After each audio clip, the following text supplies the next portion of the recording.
may have heard around 40% of Americans cannot name the vice president, let alone a former vice president. Which kind of reminds me of this random nondescript guy getting a haircut. Your name are?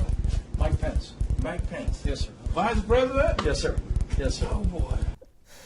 However, research also shows us more Americans are actually learning more about civics than we have in decades. The problem here is that there's a catch that shows us where we're losing our way. First, here's the good news. The Annenberg Policy Center found a record number of Americans can now name all 3 branches of government. That's up more than 20 points from 15 years ago. And a record number can now name the 5 rights protected by the First Amendment, with 74% knowing the freedom of speech. But while people are becoming strikingly more informed now, here's the bad news. The research also shows they're failing to analyze and apply what they have learned. For example, nearly half thought that arresting the Capitol insurrectionists violated their First Amendment right to free speech. And these were anarchists and terrorists. Taken over by domestic terrorists. And 61% thought the First Amendment forbids a private company like Facebook from restricting anything anyone posts. We appear to be dealing with what psychologists call the Dunning-Kruger effect, or people learning just enough about something to think that they know what they don't understand. In other words, think Dumb and Dumber, but on a mass scale. Oh, look, Frost. Consider the possibility that years of schools teaching to test may have finally caught up to us to the point that as a society we've gained knowledge of factoids, but lost the critical thinking skills to analyze and know what they mean. We live in a time where people have lost the ability to judge what is true and what is not. That is another element, that is another ingredient in the recipe for disaster.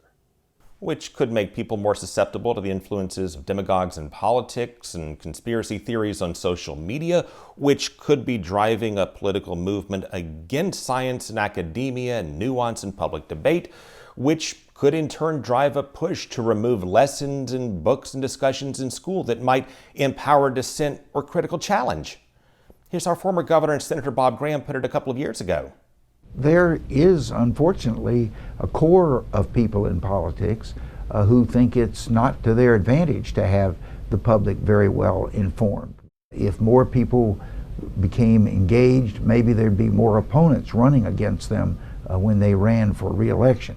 And when a movement against higher education and science takes off, it becomes a sense of identity in which expressing a lack of higher education simply reinforces and advances that identity. But now we have Nancy Pelosi's gazpacho police.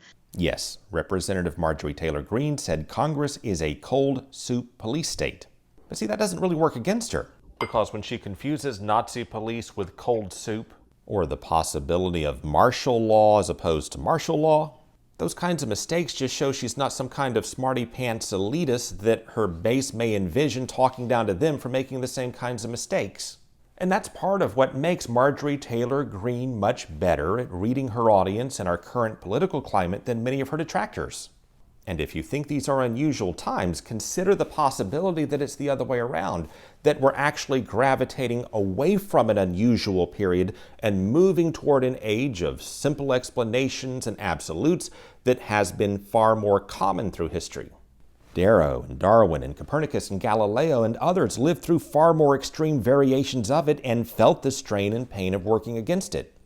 But our founding fathers gave us something that most of them did not have. As intellectuals who recognized the threat of being vilified as fancy-pants elitists themselves, they created a system of checks and balances to keep the pull of demagogues and Philistines in check. And they gave all of us the freedom and power to work against the currents. And in their writings, warning future generations that steering will take hard work. And in the end, they left the course of our nation and how normal or abnormal it may come to how hard its citizens are willing to steer.